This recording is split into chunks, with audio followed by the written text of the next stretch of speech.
चलिए, आज का जो टॉपिक है वो है ठोस अपशिष्ट कचरा। यह GS2 का जो है साइंस एंड टेक का यह पोर्शन में इस टाइप के क्वेश्चंस पूछे जा सकते हैं। खास करके जो अभी के समय में जो कचरा जो होता है, और यह 64th में पूछा भी गया था कचरा प्रबंधन से रिलेटेड, तो हो सकता है फिर यह दोबारा क्वेश्चन पूछा जाए कि या तो ई कचरा से क्वेश्चन पूछ सकता है, इलेक्ट्रॉनिक कचरा क्या है, या ठोस अपशिष्ट क्या है, उसका निष्पादन कैसे किया जाए। क्योंकि अभी जो सबसे बड़ी समस्या है पर्यावरण में प्रदूषण की समस्या है, और ये कचरा जो होता है वो एक प्रकार का पॉल्यूशन ही है। यह जल को भी प्रदूषित करता है, भूमि को भी करता है, वायु को भी करता है, यानी तीनों स्तर पे कचरा प्रदूषण फैलाता है। तो इसलिए इसका निष्पादन जरूरी होता है, और अभी के वर्तमान समय में इसका निष्पादन इसलिए भी जरूरी हो गया क्योंकि जनसंख्या इतनी वृद्धि हो चुकी है कि जहाँ तहाँ लोग कचरा जमा कर देते हैं, जहाँ तहाँ यह कचरे का फैलाव हो रहा है, जिससे तरह तरह की बीमारियाँ, वायु प्रदूषण, मृदा प्रदूषण, जल प्रदूषण, ये सब देखने को मिल रहा है, जो कि जीव जगत को प्रभावित करता है, साथ साथ वायुमंडल को भी प्रभावित करता है, जैव विविधता को भी खतरे में लाता है, जलवायु परिवर्तन में भी यह भूमिका निभाता है। ग्रीन हाउस गैस वगैरह से जो है आपका पृथ्वी का टेम्परेचर बढ़ जाता है। तो हर एक आयाम में इसके क्या प्रभाव पड़ेंगे, इसके क्या उपाय हैं, कितने प्रकार के कचरे होते हैं, तो ये सब पूरे संदर्भ में हम लोग इसको देखेंगे। तो सबसे पहले कोई भी क्वेश्चन में हम लोग भूमिका में जो लिखेंगे, तो भूमिका में सबसे पहले अब जैसे ठोस कचरा क्या होता है, तो ठोस कचरा या अपशिष्ट, तो ठोस अपशिष्ट वे पदार्थ होते हैं जो दैनिक उपयोग के बाद बेकार हो जाते हैं। जैसे हम लोग घरेलू उपयोग करते हैं, कोई भी डब्बा प्लास्टिक का या पॉलीथीन पैकेट, दूध का पैकेट, ये क्या हो जाता है कि जब हम उससे निकाल लेते हैं जो भी मटेरियल, जो भी हम खरीदते हैं फूड, वो निकालने के बाद हम उसको क्या करते हैं, कचरा में फेंक देते हैं। तो वही सब क्या हो जाता है, बेकार पदार्थ क्या हो जाता है, ठोस कचरा हो जाता है। ठीक है, जैसे प्लास्टिक हो गया, कांच की वस्तुएं हो गए, डब्बे हो गए, या घरेलू कचरा हो गया, तरह तरह के प्लास्टिक की सामग्री, कूट का जो भी होता है, कागज की सामग्री या जो भी है, तो सब कचरा हो जाता है।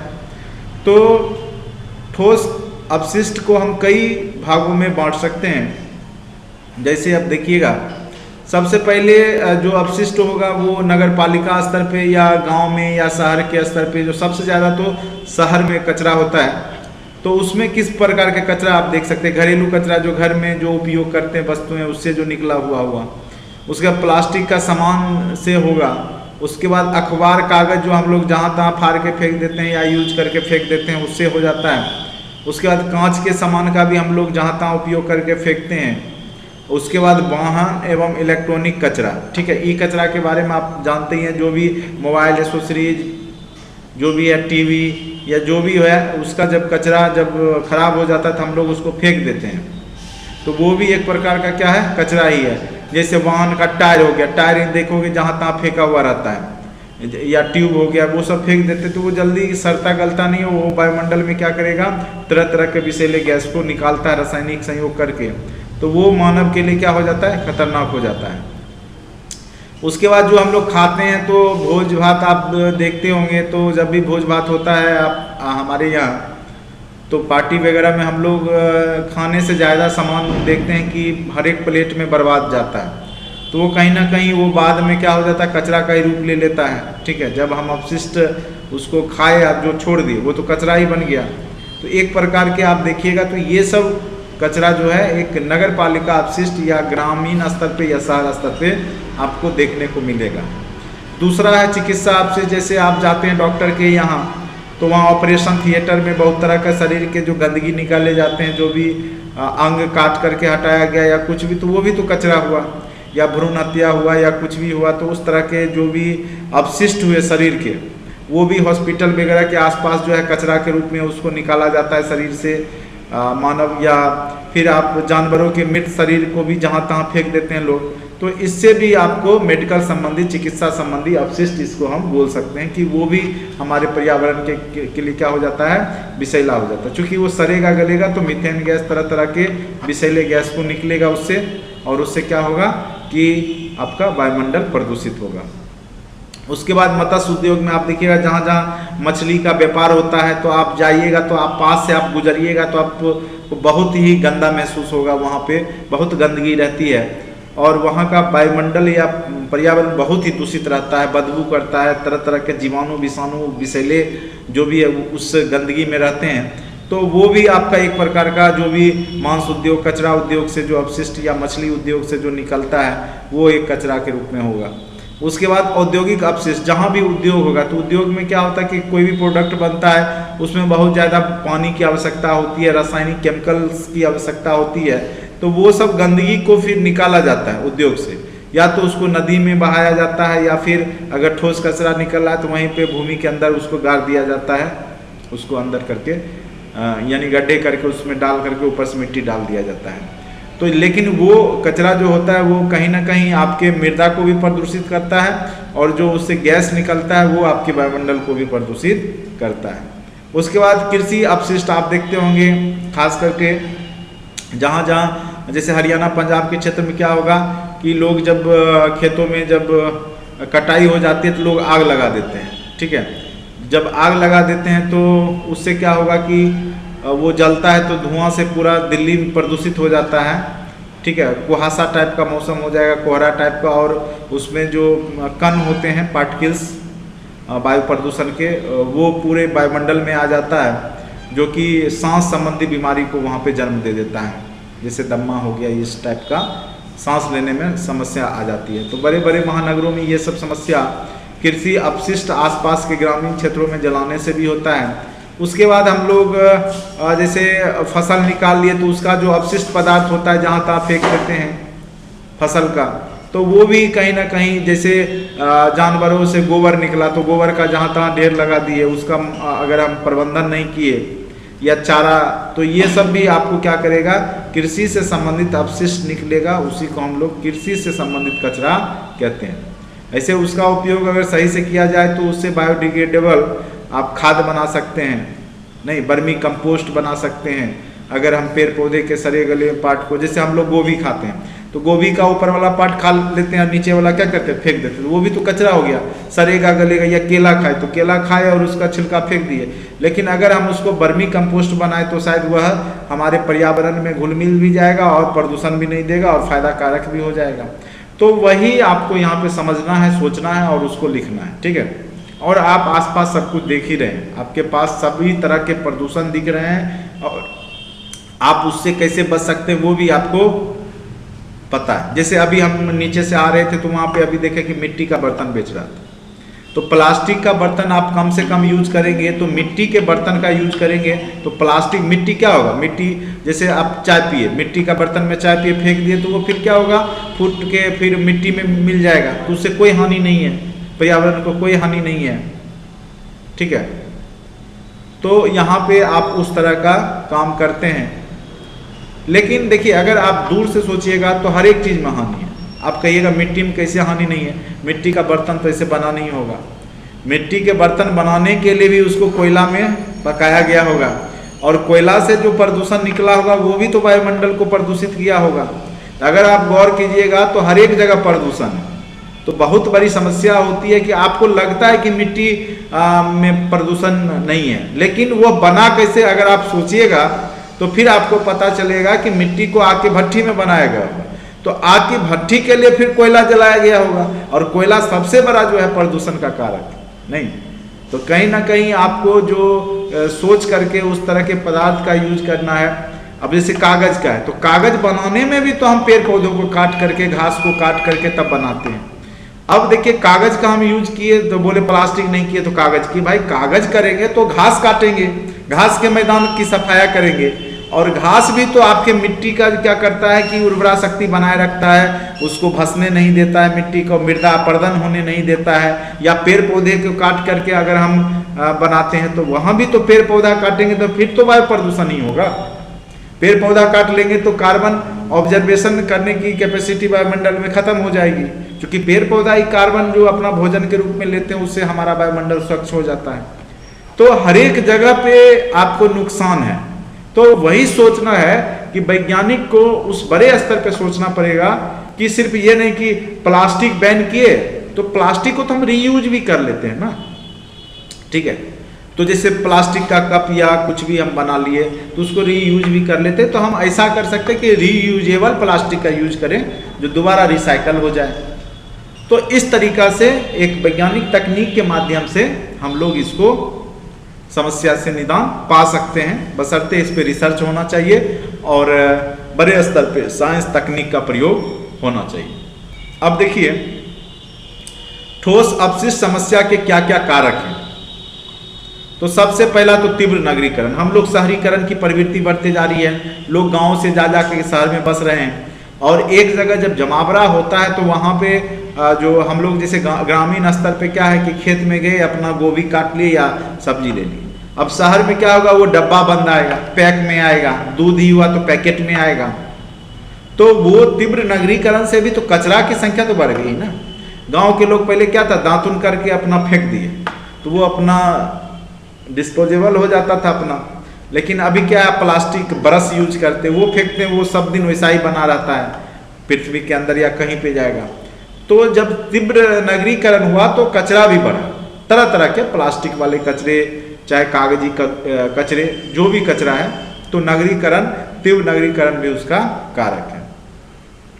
उसके बाद जीवन पद्धति में परिवर्तन। अब हम लोग क्या हो रहा है, ज़्यादा से ज़्यादा डिब्बा बंद वस्तुएं खाने का प्रयास करते हैं, नहीं ज़्यादा से ज़्यादा हम लोग खुला वस्तु नहीं खरीदना चाहते, डिब्बा बंद। तो डिब्बा बंद वस्तु खरीदते हैं, जो फूड प्रोसेस्ड वस्तु खरीदते हैं, जैसे मटर ही है, तो प्रोसेस्ड मटर कम से कम वो डब्बा में आएगा, चाहे स्टील का डब्बा हो, चाहे टीना का हो, चाहे प्लास्टिक का, तो वो तो फिर कचरा ही पैदा होगा ना, ठीक है। और वही अगर हम गांव में डायरेक्ट उसको लिए, एक झोला ले लिए कपड़े का, उसमें अपना डाले और फिर यूज किए, फिर झोला में ला करके, तो वो सब बचेगा। तो यहाँ पर जीवन पद्धति में भी हमारा बदलाव आया है, हम लोग रेडीमेड बहुत ज़्यादा जो भी फूड प्रोसेस्ड का यूज करने लगे, जो भी कचरा का कारक है। तो ये सब जनसंख्या वृद्धि, तो जनसंख्या, जितनी जनसंख्या होगी उतना कचरा होगा, स्वाभाविक है। तो जनसंख्या वृद्धि भी आपके कचरे का कारक होगा। आप गौर कीजिए, जहाँ पे खूब आबादी होगा वहाँ कचरा भी बहुत ज़्यादा रहेगा, जहाँ कम आबादी होगा तो उसका यूज कम होगा, दैनिक उपयोग कम होगा तो कम कचरा होगा। जिस घर में 10 आदमी है तो उसका घर में कचरा भी 10 आदमियों के द्वारा बनेगा ना, तो सुबह शाम 4 बार झाड़ू लगेगा फिर भी कचरा। और जिसके घर में 2 आदमी है, 1 आदमी है, एक बार भी लगा दिया सप्ताह में तब भी उसका चमन बना हुआ है नहीं। तो ये सब तो जनसंख्या वृद्धि इसका मतलब कारक है, आप लोग ये अनुभव कर सकते हैं। उसके बाद आवाज़ सार्वजनिक उदासीनता, जैसे हम लोग कोई भी वस्तु जहाँ तहाँ कोई फेंक रहा है हम लोग ध्यान नहीं देते, कोई जहाँ तहाँ मलमूत्र त्याग कर रहा है, गंदगी फैला रहा है, हम लोग उदासीन बने होते, देखते हैं लेकिन कुछ बोलते नहीं। लेकिन अगर आप बड़े शहरों में, महानगरों में या अच्छे जगह जाएंगे तो लोग एक्टिव रहता है। अगर आप कचरा खास करके दक्षिण भारत तरफ जाएंगे तो बहुत, आप जहाँ तहाँ कचरा फेंकेंगे तो, या आप यूरोपियन कंट्री में जाइए तो आपको कचरा फेंकने नहीं देगा लोग, और खुद भी वो जैसे कचरा रोड पे देखा तो जा करके डस्टबिन में रख देते हैं। लेकिन भारतीय लोग अगर डस्टबिन में रखना शुरू कर दें तो पूरा पता चला, अगर घर से निकले तो कचरा बीनते बीनते पूरा दिन निकल गया, क्योंकि इतना न कचरा है। लेकिन ये हुआ क्यों? क्योंकि हम लोग उस पर ध्यान नहीं देते। लेकिन अगर पूरे प्रत्येक आदमी कॉन्शियस हो जाए देश का, तो कचरा के लिए अभी कितना आप देखते होंगे, नगर पालिका के माध्यम से गांव गांव तक बाल्टी दिया गया, 2-2, एक में ठोस कचरा रखिए, एक में गीला कचरा रखिए। भले जो भी हो, मुखिया सरपंच जो भी है अपना खा गया पैसा, अलग बात है, या नगर पालिका, लेकिन दिया गया, सरकार के तरफ से दिया गया। वो इसलिए दिया गया कि जो ठोस कचरा है, ठोस कचरा तो आपका सरेगा गलेगा नहीं, तो उसका अलग निष्पादन होगा, उस रिसाइकल में जाएगा। जो गीला कचरा है या तो जानवरों के भोज्य पदार्थ में चला जाए, जैसे हम लोग ग्रामीण परिवेश में देखते थे पहले कि जो भी जूठा कुठा होता है जानवरों के लिए, लोग एक जगह उसको जमा करते हैं और फिर जानवरों को खिला देते थे, ठीक है। तो उससे क्या हुआ कि घरेलू कचरा का निष्पादन भी हो गया। लेकिन शहर में अब वो सब सिस्टम है नहीं, लोग खाए जहाँ तहाँ फेंक दिए, तो वो एकदम गंदगी फैलता है, मक्खी से लेकर के जीवाणु विषाणु सब फैल जाते हैं। तो यहाँ पे सार्वजनिक उदासीनता के कारण भी फैलता है। उसके बाद जो व्यापक कानून होना चाहिए निष्पादन के लिए वो नहीं है, कुछ फाइन लगना चाहिए आप जहाँ तहाँ कचरा करते हैं या कुछ भी पकड़े गए। एक समय में ODF फ्री की जब घोषणा किया गया था कि शौचालय हर एक गांव स्तर पे चाहे शहर स्तर पे सब जगह शौचालय दिया गया था। तो जो लोग बाहर खेत में जा रहे थे शौचालय करने तो उनको पकड़ पकड़ के फाइन दिया जाता था। खास करके टीचर लोग को इसमें लगाया गया था। गुलाब का फूल भी दिया जाता था उनको पर। तो कई बार ये सब चर्चा का विषय बना था। तो वो एक समय तक में मतलब लोग डर रहे थे कि बाहर जाकर, फिर देख रहे वही स्थिति आ गई। तो कहने का अर्थ है कि एक व्यापक कानून बनना चाहिए कि बाहर में जहाँ तहाँ लोग कचरा अगर फेंके तो उस पर जो है फाइन लगना चाहिए नगर पालिका की तरफ से या कुछ भी। उसके बाद कचरे की प्रबंधन की भी कमी है, सरकार उस पर उतना ध्यान नहीं दे रही है। जागरूकता का लोगों में अभाव है। जगह जगह अगर जागरूकता फैलाया जाएगा कि इससे क्या क्या बीमारी होता है, ऐसे सरकार प्रयासरत है। ये सब आप देखते होंगे जहाँ तहाँ दीवार पे बनाया जाता है कचरा, ये सब दूर करने के लिए। खासकर सरकार तो प्रयास करती है, लेकिन जब तक लोग जागरूक नहीं होंगे तब तक मुश्किल है। फिर अपर्याप्त सरकारी नीतियाँ, जो नीतियाँ भी है वो कम है, उतना नहीं है, और जितना क्रियान्वयन होना चाहिए ढंग से वो सुचारू रूप से नहीं होता है, सिर्फ कागजी खानापूर्ति होती है। तो सरकारी काम में बस यही सब हो रहा है, तो जिस कारण से ये सब समस्याएं आपको देखने को मिलेगी। ठीक है, अब देखिए प्रभाव मेन रूप से ये मानव के स्वास्थ्य पे पड़ेगा। तरह तरह की बीमारियां, कैंसर या हृदय संबंधी रोग, सांस संबंधी रोग, ठीक है, ये सब प्रदूषण के कारण ही होता है। उसके बाद पर्यावरण पे प्रभाव क्या पड़ेगा कि आप जो भी कचरा को जलाइएगा या गंदगी फैलेगा उससे मीथेन गैस निकलेगा, सल्फर निकलेगा, और वो क्या करेगा कि आपके वायुमंडल का टेम्परेचर को बढ़ा देगा। और जब टेम्परेचर बढ़ेगा तो ग्रीन हाउस इफेक्ट आ जाएगा। ग्रीन हाउस इफेक्ट आएगा तो आपका क्या होगा कि जो आपका ग्लेशियर का बर्फ है वो पिघलना शुरू होगा, उससे पानी का लेयर बढ़ जाएगा समुद्र का। फिर ये सब समस्याएं देखने को मिलेगी कि सालाना आपको बाढ़, तूफान, समुद्री सुनामी आप देखे होंगे कि इधर कुछ बढ़ गया। तो ये सब कहीं ना कहीं यही पर्यावरण प्रदूषण का ही कारण है। उसके बाद जानवरों एवं जलीय जीवन पर भी प्रभाव पड़ता है। जो हम लोग कचरा, प्लास्टिक बहुत ज़्यादा मात्रा में जो हम लोग डब्बा या कचरा फेंकते हैं तो वो नदी के माध्यम से कहाँ पहुँच जाती है? समुद्र। और समुद्र में समुद्र की लवणीकरण जो है, नमक की मात्रा बढ़ जाती है, उससे जलीय जीव प्रभावित होते हैं। साथ साथ ये प्लास्टिक उनके पेट में जाने के बाद उनके जो है स्वास्थ्य को भी प्रभावित करते हैं। तो जैव विविधता यहाँ पे खतरे में आ जाती है। तो जितना, उसके बाद ऑक्सीजन का स्तर भी आपका घट जाता है। अगर आप मतलब जैसे गंगा नदी है उसमें कचरा ज़्यादा दे दिया जाएगा तो जो जलीय जीव होंगे, बहुत बार देखेंगे कि कई बार क्या होता है, मील वगैरह जो भी कारखाने साफ होते हैं उसको अगर नदी में बहा दिया जाता है तो सभी मछलियां मर जाती है, ऊपर तैरने लगती हैं। हमने कई बार नदी में ऐसा ही घटना देखा है। तो वो क्या होता है कि कहा जाता है कि मील को साफ हुआ तो उसकी गंदगी उसमें डाल दिया गया, तो उसमें रासायनिक केमिकल्स होता है जो जीव जंतु के लिए क्या हो जाता है, जो अंदर जलीय जीव है उसके लिए खतरा हो जाता है, तो वो मर जाते हैं। तो मछली वगैरह जलीय जीव मर जाते हैं इस स्थिति में। तो जलीय जीवन को भी जो कचरा जो है प्रभावित करता है। खास करके औद्योगिक कचरा जो नदियों में बहाया जाता है उससे जलीय जीव प्रभावित होता है और उसमें ऑक्सीजन की मात्रा घट जाती है। ठीक है, जब जहरीला पदार्थ जाएगा तो ऑक्सीजन की मात्रा उसमें घट जाने से भी आपको यहाँ पर जलीय जीव की हानि होती है जो। तो ये सब आप प्रभाव में लिख सकते हैं। उसके बाद थोड़ा सा इस पर एक्सप्लेन किया गया मानव स्वास्थ्य पर प्रभाव क्या पड़ा। ठोस अपशिष्ट मानव स्वास्थ्य पर बुरा प्रभाव पड़ता है। ठोस अपशिष्ट का प्रभाव मानव पर प्रत्यक्ष और अप्रत्यक्ष दोनों रूप से पड़ता है। हवा के साथ रासायनिक जहर शरीर में पहुंच जाता है। जो हम सांस लेते हैं वह हमारे शरीर में पहुंच गया हवा के माध्यम से, फिर सांस संबंधी बीमारी आ जाती है।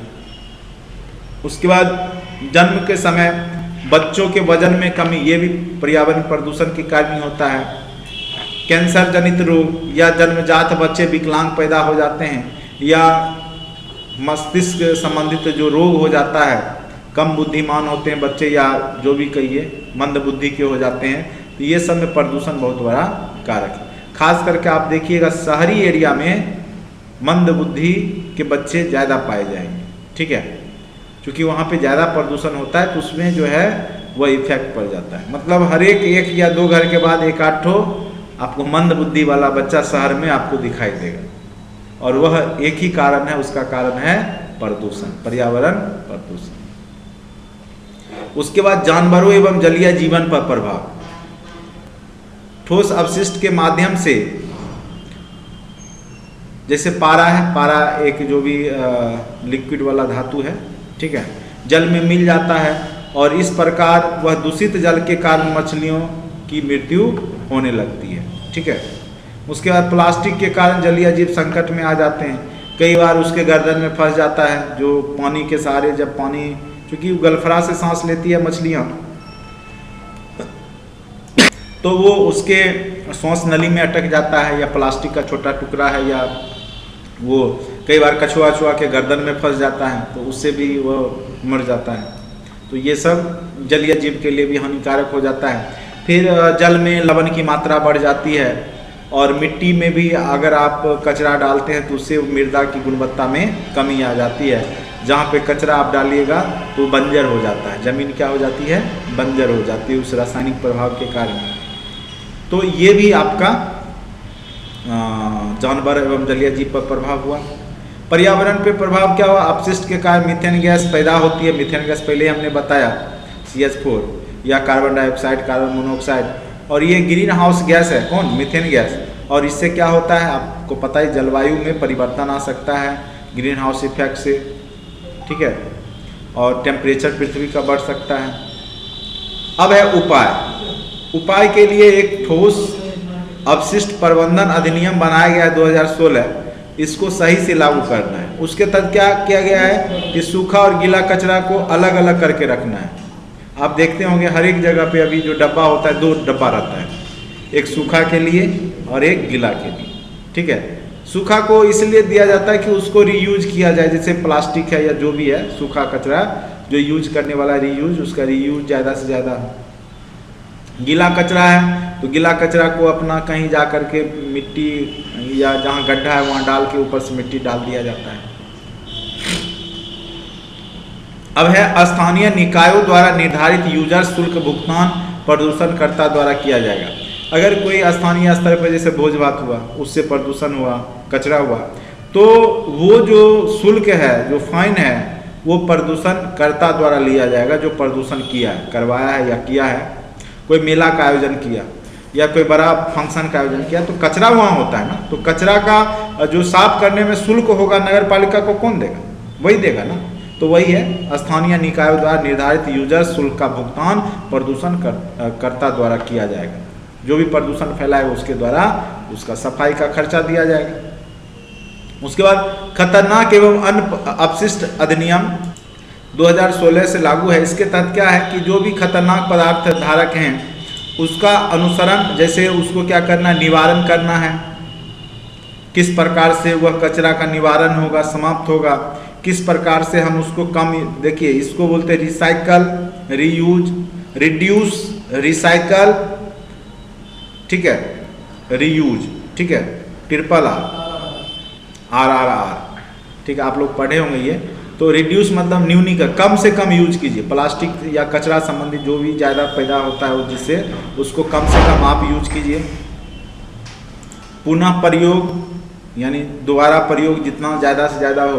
अब बिहारी सब तो बहुत ज़्यादा प्रयोग करने में आगे रहते हैं, नहीं, हर एक चीज़ का, जैसे अगर ब्रश भी हुआ तो उसको भी पॉलिश करने के लिए बना लेते हैं, देखते हैं। और सब स्टेट के लोग पैसे वाले हैं, ज़्यादा धनी है, तो वो रीयूज कम करते हैं। लेकिन बिहारी की मजबूरी हो जाती है कि रीयूज खूब करते हैं। गांव की महिलाएं या शहर की महिलाएं भी, पन्नी सब भी होता है, पॉलीथीन, उसको भी जमा करके घर में रखेगी, नहीं। तो ये भी एक तरीका है आपका पॉल्यूशन से रोकने का, उसका रीयूज कर लेती है ना। बिहार के लोग रीयूज करने में आगे हैं। तो ये थोड़ा सा बहुत अच्छा कह सकते हैं कि उपाय है। उसके बाद पुनः उपयोग, जैसे डब्बा हो गया, जैसे अब सुधा वाला डब्बा आ गया, हर एक मिठाई उठाई सब में जो डब्बा मिलता है। अब क्या होगा कि उसको साफ करके रख लिया अपना, फिर यूज कर रहे हैं, घर में मसाला वसाला रख के यूज होता है अपना, नहीं। हाँ, तो ये सब अच्छा गुण है, मतलब पर्यावरण प्रदूषण के लिए नहीं। उसके बाद पुनर्चक्रण, यानी उसको फिर से पिघला के फिर से दोबारा प्रोडक्ट बनाया जाए। चीन क्या करता है ना कि चीन में जितना भी प्लास्टिक होता है फेंकता नहीं है, कोई भी प्लास्टिक, किसी भी तरह का प्लास्टिक वो लोग फेंकता नहीं है, उसको फिर वो रिसाइकल कर लेता है। इसके लिए आप ये भी कर सकते हैं, जितना भी पानी का बोतल देगा उसको 1 रुपया प्रत्येक बोतल दीजिए। तो जो गरीब लोग हैं, गरीब बच्चे हैं, वो लोग चुन चुन के लाएंगे, तो उससे क्या होगा कि प्लास्टिक वाला बोतल वाला समस्या निदान हो जाएगा। या उसको 5 डब्बा दे तो उसको भोजन करवा दीजिए। बहुत जगह ऐसा काम किया करने का प्रयास भी किया गया है कि जो अगर 5 बोतल ढूंढ करके लाया तो उसको अपना भोजन करवा दिए। उससे क्या होगा कि एक तो प्लास्टिक की समस्या जो है दूर हो गई, गरीब आदमी को एक रोजगार भी मिल जाएगा नहीं, और प्लास्टिक का रिसाइकल भी कर लिया जाएगा। फिर उसके बाद रिकवरी, उपयोग एवं प्रसंस्करण, तो सुरक्षित निस्तारण करना है। अब देखिए ठोस अपशिष्ट का उपचार कैसे किया जाता है। तो सबसे पहला भूमि भरा। अब जहाँ गड्ढा है, खास करके शहरों में जहाँ गड्ढा है, तो वहाँ देखिएगा लोग सब अपना कचरा फेंक फेंक करके भर देता है, ठीक है। लेकिन आप कचरा जब फेंकते हैं तो ऊपर से मिट्टी भी डलवाना चाहिए, जिससे गड्ढा भर गया तो उसको ऊपर मिट्टी से डाल दे, तो अंदर में अपना कंपोज डिकम्पोज होने वाला होता रहेगा अपना। तो यही है भूमि भरा। खास करके शहरों में जहाँ पे जगह नहीं है, तो अगर नहीं भी गड्ढा है तो वहाँ पे गड्ढा करके वहाँ पे कचरा रखा जाता है, फिर ऊपर से मिट्टी डाल दिया जाता है। तो भूमि भरा वही हुआ। भस्मीकरण क्या है कि उसमें आग लगा के उसको जो भी मतलब भस्मीकरण करके ना, इसमें कई जगह क्या होता है उससे कोल बनाया जाता है, 4 कोल बनाए जाते हैं। उसको ऑक्सीजन की अनुपस्थिति में जला करके ऐसा बना दिया जाता है कि 4 कोल बन जाता है, और उसका उपयोग फिर ईंधन के रूप में किया जाता है। उसके बाद जैविक पुनर्प्रसंस्करण, तो यहाँ पर भी क्या किया जाएगा कि जीव मतलब उसको ढक दिया जाएगा, और उसमें बहुत सारे जैसे जीव जंतु जैसे पिल्लू उल्लू होता है ना, वो क्या बोलते हैं, केचुआ उचुआ, उसको रख दिया जाता है, जिसको वर्मी कंपोस्ट भी बन जाता है। ताप अपघटन के रूप में भी, मतलब टेम्परेचर, जैसे कोई भी अपशिष्ट को जला करके उससे बिजली भी तैयार किया जा सकता है, ठीक है, टेम्परेचर से फिर टरबाइन चला के। खाद का निर्माण भी किया जा सकता है, जैसे आपको हमने बताया केला का छिलका हो गया, या कृषि अपशिष्ट को उसको अगर डिकम्पोज किया जाए तो वो खाद भी बन जाएगा। जैसे गोबर है तो गोबर खाद का रूप धारण कर लेता है जब सड़ जाता है तो नहीं। उसके बाद वर्मी कल्चर वही हुआ कि उसमें केचुआ चुआ छोड़ करके उसको ढक दिया जाता है, तो कुछ दिन बाद वो क्या बन जाता है, आपका खाद बन जाता है। उसके बाद न्यूनीकरण वही है, रिड्यूस, रीयूज, रिसाइकल, ये तीनों। तो इन सब तरीकों का उपाय करके हम पर्यावरण के कचरा को कम कर सकते हैं, और पर्यावरण की जो समस्या है कचरा से संबंधित उसको दूर कर सकते हैं। तो लास्ट में लिख दीजिएगा निष्कर्ष में, इस प्रकार विभिन्न उपायों के माध्यम से घरेलू कचरे निष्पादन किया जा सकता है, जिससे जीव जगत एवं पर्यावरण कम से कम हानि हो, ठीक है। तो इसमें कुछ है नहीं, ये आप लोग आसपास देख ही रहे हैं, सब कुछ कचरा देख ही रहे हैं आप। जैसे जो भी पॉइंट्स हमने लिखा है ये तो आपको एक्स्ट्रा थोड़ा सा मिल गया, बाकी आप भी खुद सोचिए, तरह तरह के पॉइंट्स आप सोच सकते हैं निष्पादन के उपाय, और उसको उसमें डालिए तो आपको बेहतरीन नंबर मिलेंगे। क्योंकि अब सब लोग यही लिखेंगे तो फिर एक ही जैसा राइटिंग हो जाएगा, तो फिर दिक्कत है। तो उसमें आप खुद भी अपने मन से उसमें डालिए, एक्स्ट्रा पॉइंट्स को डालिए, और आप सोचिए इस पर, ठीक है। और आंसर राइटिंग का मतलब ये नहीं है कि हम या कहीं पढ़े तो बस वही छाप देना है। आप सोच सकते हैं, ये सब पॉइंट्स आपके पास बहुत ज़्यादा पॉइंट्स आ सकते हैं ये सब मैटर पे, तो आप सोचिए और उसको लिखने का प्रयास कीजिए। तो चलिए आज के वीडियो लेक्चर में इतना ही। अगर अच्छा लगता है लाइक करें, सब्सक्राइब करें। अगर PDF चाहिए तो डिस्क्रिप्शन बॉक्स में लिंक दिया गया है, ऐप डाउनलोड कर लें, और मात्र 2500 में पूरा कोर्स करवाया जा रहा है, तो आप ज़रूर बाय कर लें। आज के लिए इतना ही। Thank you so much watching for this video.